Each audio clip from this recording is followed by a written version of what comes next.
Welcome to బీజీఎన్ Telugu. కమ్మ సామాజిక వర్గానికి సీట్ల కేటాయింపుపై స్వరం మార్చారు రాజ్యసభ సభ్యులు రేణుక చౌదరి.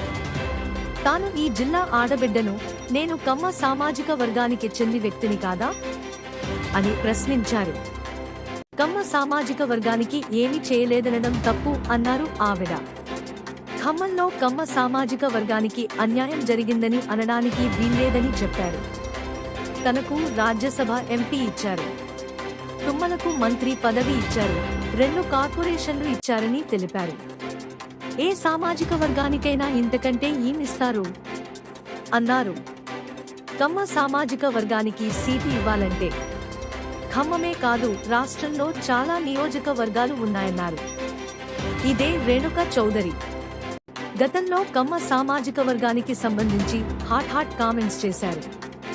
ఖమ్మంలో కమ్మవారికే సీటివ్వాలని, 8 అసెంబ్లీ, 2 పార్లమెంటు స్థానాలు తమ వర్గానికి కేటాయించాలని హైకమాండ్ను డిమాండ్ చేశారు. గతంలో కమ్మ సామాజిక వర్గానికి అన్యాయం జరుగుతోందంటూ అనేక వ్యాఖ్యలు చేశారు.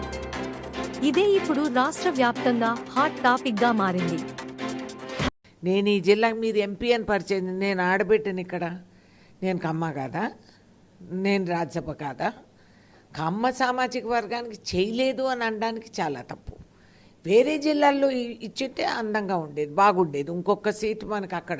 కానీ ఖమ్మంలో కమ్మాస్కి అన్యాయం జరిగింది అనడానికి వీల్లేదు. ఇవాళ రోజు తుమ్మల నాగేశ్వరరావు గారు మొన్న వచ్చారు పార్టీలోకి, ఆయనకి బోల్డ్ అంత important portfolios agriculture and textile ఇవ్వటం జరగలేదా? జరిగింది కదా. అదేవిధంగా 2 చైర్మన్స్కి కమ్మాసే. అన్నీ ఇక్కడే కుక్కాలని ఏం లేదు కదా, అన్నీ ఇక్కడే నొక్కి కుక్కి పెట్టాలని ఖమ్మం జిల్లా ఒక్కటే కమ్మాస్కి అనేది అది కూడా తప్పు. ఎందుకంటే ఎవరికి ఏది రాకుండా ఇచ్చింటే రియాక్షన్ వచ్చింది. కానీ అందరికీ తెలుసు ఇవాళ న్యాయంగా ఒక ఎంపీ సీటు, ఒక minister seat, most important portfolios వారికి ఇచ్చి 2 చైర్మన్స్, వీళ్ళంతా కమ్మాసే కదా, కమ్మాస్కి ఇచ్చాము. మరి గతసారి నేను కమ్మగా ఉండి నేను పోటీ చేసినప్పుడు నేను ఎందుకు ఓడిపోయాను? ఈ సవాల్ కూడా అడగాలి కదా, ఎందుకు అట్లా ఓడిపోయినాం? కమ్మ ఓట్ డివైడ్ అయిందేమో. సో ఒక విధంగా ఇది ఇంకొక స్ట్రాటజీ, అది కౌంటర్ చేయడానికి.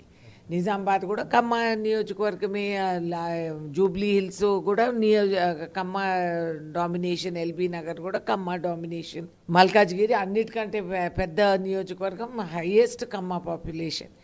మరి ఇవ్వాలి అంటే అక్కడ కూడా ఇవ్వచ్చు, ఒకటే ఇవ్వాలని ఎక్కడా లేదు కదా. సో ఇక్కడ అన్యాయం జరిగింది అని నేను అనుకోవటం లేదు. అనుకుంటే థాంక్స్ ఫర్ వాచింగ్ బీజీఎన్ తెలుగు.